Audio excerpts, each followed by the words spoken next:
Anurag steel and wooden furniture নিজস্ব কারখানায় তৈরি যাবতীয় ফার্নিচারের অভিনব সম্ভার। ঠিকানা দেবনাথ নার্সিংহোমের পাশেই বাসুদেবপুর, আরামবাগ। এসআইআর হিয়ারিং সংক্রান্ত বিষয় এবং নির্বাচন কমিশনের ভূমিকার বিরুদ্ধে সাধারণ মানুষকে হয়রানি করা হচ্ছে, এই অভিযোগ তুলে সোমবার হুগলির আরামবাগে প্রতীকী অবস্থান কর্মসূচি পালন করল আরামবাগ তৃণমূল কংগ্রেস। মমতা বন্দ্যোপাধ্যায়ের নির্দেশে মহকুমা শাসকের দপ্তরের সামনে এই কর্মসূচি হয়। উপস্থিত হয়েছিলেন শহর তৃণমূল কংগ্রেসের সভাপতি রূপক মুখার্জি, সহসভাপতি অর্ঘ্য কুশারি, পৌরসভার chairman Samir Bhandari, vice chairman Mamata Mukherjee সহ অন্যান্য নেতৃত্ব। তৃণমূল নেতৃত্বের দাবি, এসআইআর ইস্যুতে সাধারণ মানুষকে অযথা হয়রানি করা হচ্ছে, তারই প্রতিবাদে এই কর্মসূচি। দেখুন বিস্তারিত।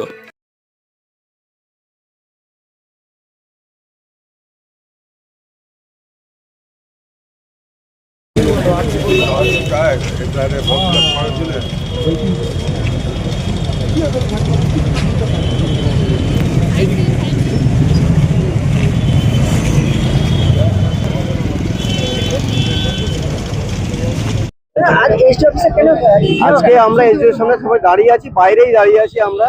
আজকে জানেন আজকে শেষ দিন। প্রত্যেক দিন সকাল আমাদের যে নোটিশের পরিমাণ বেড়ে যাচ্ছে। গত কালকেও দেখছি বহু নোটিশ এসছে। সেই সমস্ত মানুষ আতঙ্কিত হয়ে রয়েছে তাদের পাশে দাঁড়ানোর জন্য।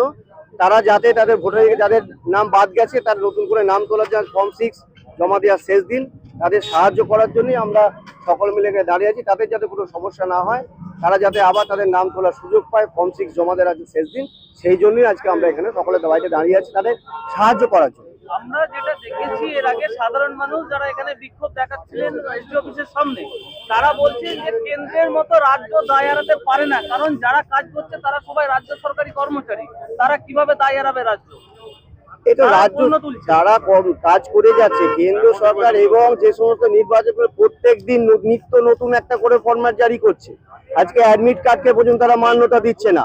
তারা প্রথমে বলেছিল এসআইআর করার জন্য যে 2002-এ যাদের নাম নেই তাদের বাবা মা বা আত্মীয় স্বজনের সঙ্গে লিঙ্ক আপ হয়ে গেলেই তাদের কোনো সমস্যা হবে না।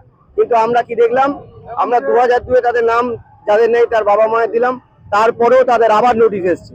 এবং সবচেয়ে আশ্চর্যজনক যেটা, যে কোনো বাবা মায়ের যদি 4-5টা সন্তান থেকে থাকে, তাদের বলা হচ্ছে কেন এত বেশি 3 জনের বেশি হয়ে গেলেই তাদের নামে আবার নোটিশ পাঠানো হচ্ছে। এটা তো অমানসিকভাবে তাদের ওপর একটা চাপিয়ে দেওয়া হচ্ছে। নির্বাচন কমিশন চেষ্টা করছে পশ্চিমবঙ্গে বৈধ ভোটারের নাম বাদ দিতে হবে। এটা পুরোপুরি আজকে পরিষ্কার হয়ে গেছে। এটা বিজেপির তোতা পাখির মতো কাজ করছে নির্বাচন কমিশনার, যাতে বাংলার মানুষের ভোটাধিকার কেড়ে নিয়ে বাংলা দখল করা যায়। আমরা তো এটাও দেখেছি যে বেশ কিছু জায়গাতে দেখা গেছে তার ছেলে মেয়ে 3টে, কিন্তু দেখা যাচ্ছে যে অন্য কোথা থেকেও তার নামেতে ছেলে মেয়েরা এসে জুড়ে গেছে। কি বলবেন এই বিষয়ে? দেখুন, সেটা তো যা কিছু করা হয়েছে সেটা নির্বাচন কমিশন তারাই তো তাতে এন্ট্রি করেছে। অন্য কেউ যে এসেছে সে তো এন্ট্রি করেনি।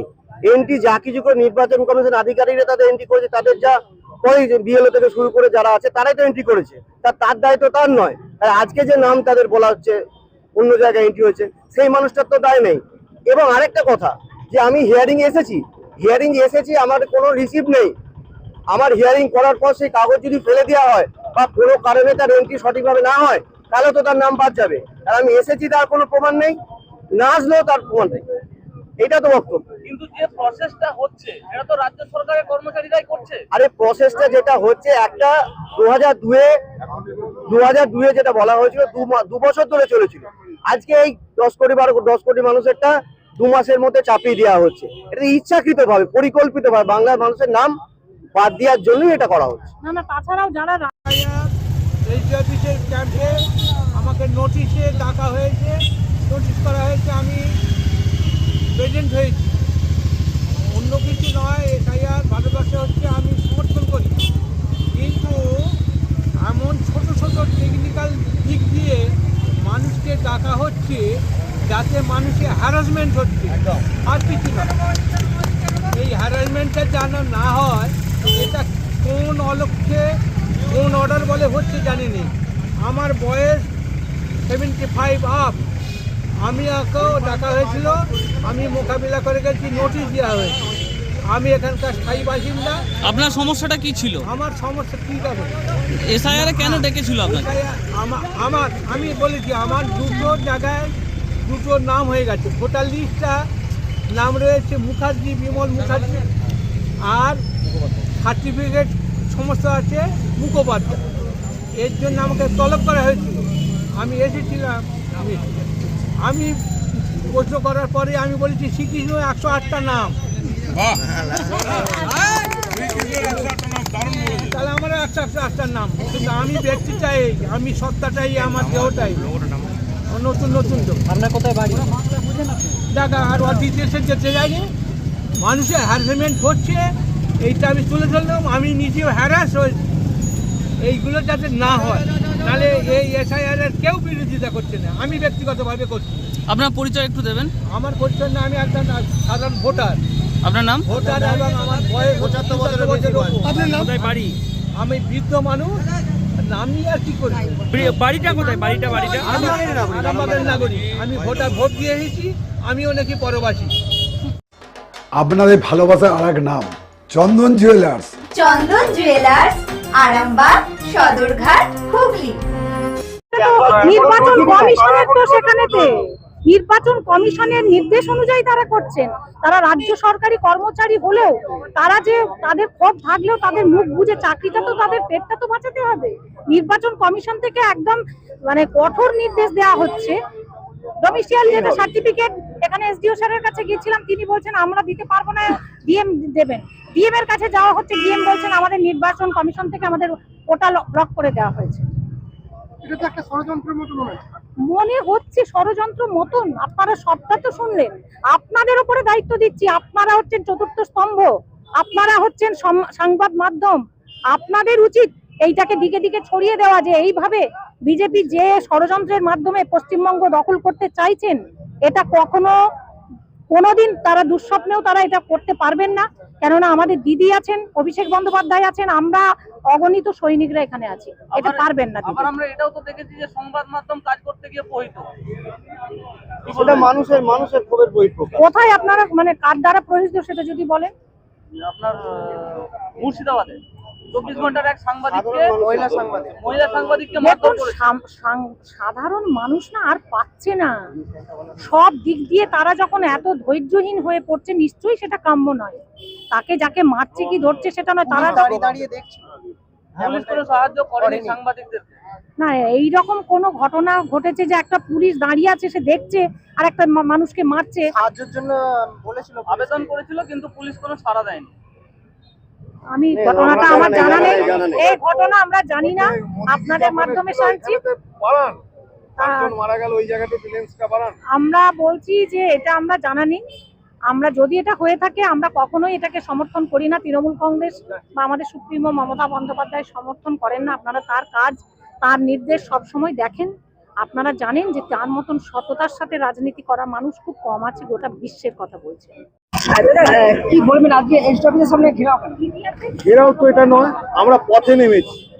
বাংলার মানুষকে কেন্দ্রীয় নির্বাচন কমিশনার এবং ভারতীয় জনতা পার্টির যে দলদাস, যে মোস্ট ওবিডিয়েন্ট সার্ভেন্টের রোল করছে জ্ঞানেশ কুমার, আজকে মানুষের জীবন জীবিকা, রাতের ঘুম আজকে নষ্ট হয়ে গেছে এসআইআর এর ডিউ টু হিয়ারিং গ্রাউন্ডে। তো আমরা একটা দায়িত্বশীল রাজনৈতিক দলের কর্মী, আমার দায়িত্বশীল নেত্রী মমতা বন্দ্যোপাধ্যায় এবং আমার দায়িত্বশীল নেতা অভিষেক বন্দ্যোপাধ্যায়ের নির্দেশে আজকে আমরা রাস্তায় দাঁড়িয়ে আমরা আমাদের ধর্ম পালন করছি। আমরা মানুষের সহায়তা করার জন্য দাঁড়িয়েছি। আমরা দেখতে পাচ্ছি যে মানুষকে হিয়ারিংয়ে ডাকা হচ্ছে অহেতুক, তার কোনো ইন্টেনশন নাই। একটা জিনিস আপনাদের বলতে চাই যে কোনো রকমভাবেই বাংলা দখল হলো না, লাস্টে এইরকম নিরীহ নিরপরাধ মানুষদের হিয়ারিংয়ের নাম করে, এসআইআর এর নাম করে একটা অশুভ প্রয়াস চলছে, কিন্তু সেটা আমরা এর শেষ দেখে ছাড়বো। আর একটা কথা বলতে চাই নরেন্দ্র মোদীকে, উনি বাংলায় আসছেন, কখনো মা মনস্কামনাকে ডাকছেন, কখনো মা ফ্যান্টাকালীকে ডাকছেন। শুনুন, বাংলার মানুষের চোখের জল আর বাংলার মানুষের নিঃশ্বাস, বাংলার মানুষের অভিশাপ, ভারতীয় জনতা পার্টি ধ্বংস হবে। যতই মা ফ্যানটাকে ডাকুক আর যতই বাবা স্যান্টাকে ডাকুক, নরেন্দ্র মোদী বাঁচবে না, অভিশাপে ধ্বংস হয়ে যাবে, অভিশাপে সর্বস্ব শান্ত হয়ে যাবে। আজকে মানুষ এখানে জন্মেছে, এখানে বৃদ্ধি হয়েছে, এখানে বংশ পরম্পরা বাস করে, তৎসত্ত্বেও আমরা কি দেখছি, এসআইআর এ চিঠি দেওয়া হচ্ছে। উনি কাগজ দেখাতে পারবেন? নরেন্দ্র মোদী দেখাতে পারবেন ওনার জন্ম সার্টিফিকেট? দেখাতে পারবেন ওনার মায়ের জন্ম সার্টিফিকেট? দেখাতে পারবেন ওর বাবার জন্ম সার্টিফিকেট? উনি তো দেশের প্রধানমন্ত্রী। ওনাকে আরটিআই করলে জিজ্ঞেস করে জানা হলে উনি বলছেন উনি জন্মগত ভারতীয়। আর ভারতবর্ষের বাকি জনসাধারণ, বাংলার সাধারণ মানুষ, তারা কি ও জন্মগত ভারতীয় নয়? আকাশ থেকে জন্মগ্রহণ করেছে? এই দ্বিচারিতামূলক আচরণ বন্ধ হোক। মানুষ নিয়ে ছেলে খেলা করবেন না, আগুন নিয়ে ছেলে খেলা করবেন না। মানুষের এই জীবন, মানুষের এই ভোটাধিকার নিয়ে আপনারা যে নোংরা খেলা খেলছেন, আগামী দিনে ভারতীয় জনতা পার্টির নেতা কর্মীরা রাস্তায় বেরোতে পারবে না। রাস্তায় বেরোলে মানুষ তাড়া করবে, সেই দিন আসন্ন। বলছেন যে নড়ালি, সেরকম আমরা এটাও শুনলাম অভিষেক বন্দ্যোপাধ্যায় বলছেন যে মায়ের সাথে বাবাকেও চিতায় তুলে দেওয়া হবে, মানে প্রতিদাহ বলতে চাইছেন, কি বলবেন এটা? না, শুনুন, একটা কথা বলি।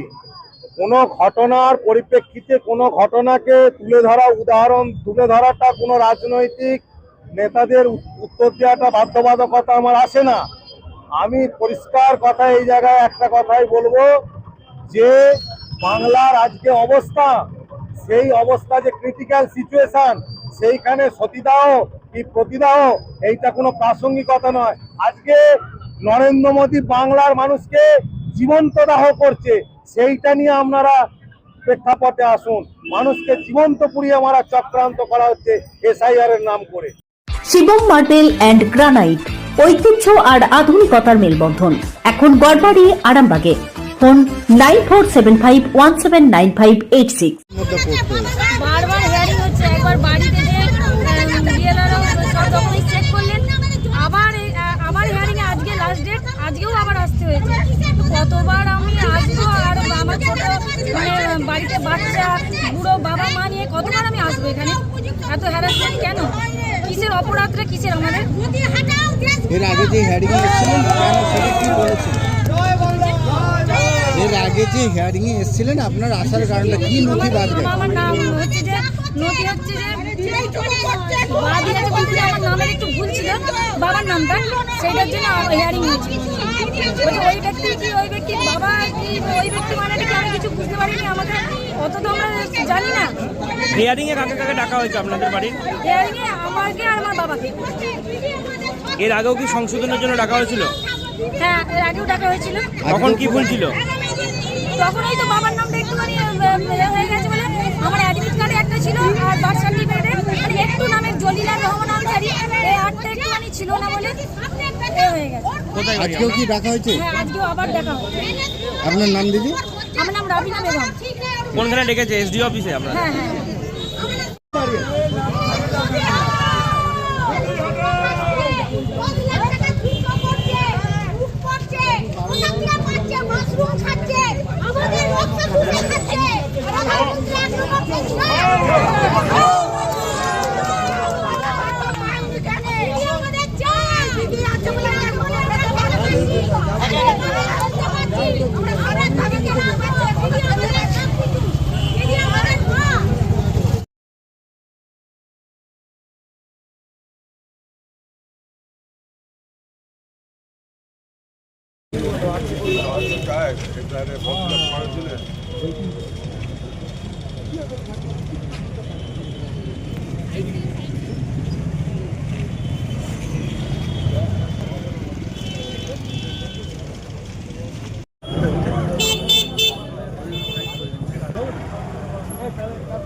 ডক্টর অজয় শাস্ত্রীকে অনেক ধন্যবাদ। যে ছেলেকে আগে বকেও পড়ানো যেত না, সে আজ নিজে থেকেই পড়াশোনা করছে। ডক্টর অজয় শাস্ত্রীকে অনেক ধন্যবাদ। আজ শুধুমাত্র ওনার জন্যই আমার ডুবন্ত ব্যবসা আবার নতুন করে সফলতার স্বাদ পেল। আমাদের একমাত্র মেয়ের বিয়ে হচ্ছিল না, কিন্তু আজ সে সুখের সংসার করছে। ধন্যবাদ ডক্টর অজয় শাস্ত্রীকে। এনাদের মতো যদি আপনারাও জীবনে সুখের পরশ পেতে চান, তাহলে আজই স্ক্রিনে দেওয়া নম্বরে কল করে যোগাযোগ করুন ডক্টর অজয় শাস্ত্রীর সঙ্গে। জীবনের কঠিন মুহূর্তে আপনাকে সঠিক পথে পরিচালিত করবেন আন্তর্জাতিক খ্যাতিসম্পন্ন স্বর্ণপদক ও স্বর্ণ মুকুটপ্রাপ্ত ডক্টর অজয় শাস্ত্রী। তিনি শুধু আপনাকে পথই দেখাবেন না, আপনার জীবনে সত্যিকারের সুখ, শান্তি, ঐশ্বর্য, অর্থ যেন সঠিক সময় আপনার কাছে পৌঁছে দেয়, সেই দায়িত্বও নেবেন। তার অভিজ্ঞতা এবং জ্ঞানের আলোতে আপনার জীবন হয়ে উঠতে পারে নিরুদ্বেগ ও সমৃদ্ধির পথে ধাবমান। তাই আর দেরি নয়, স্ক্রিনে দেওয়া নাম্বারে এখনই ফোন করে ডক্টর অজয় শাস্ত্রীর সাথে যোগাযোগ করুন। কে জানেন, হয়তো একটিমাত্র ফোনই আপনার জীবনকে বদলে দিতে পারে। চুড়ি, তুমি নারীর প্রিয় সব উৎসবে। বাউটি, বালা, চূড়, মান্তাসা দেখলাম মন ভরে। জনপ্রিয়তায় আজও সেরা মিনা করা ঝুমকা। কানে দিলাম কানপাশা, পূরণ হলো সব আশা। হাতের আঙুলের আংটি নানা ডিজাইনে পাবে।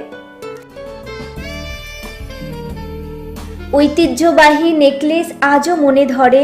জড়োয়া, সীতাহার সবার নজর কাড়ে। তাই তো বিয়েতে পেলে এত গয়না সবার মনে ধরে। নতুন সম্পর্কের শুরুটা আজও সোনার মতো খাঁটি। যখন সেরা জিনিস, সেরা কালেকশন, সাথে ন্যায্য দাম, তবে উন্নতর কেন? অর্ধশত বছরের বিশ্বাস, আপনাদের ভালোবাসার আর এক নাম। চন্দন জুয়েলার্স, আরামবাগ, সদরঘাট, হুগলি।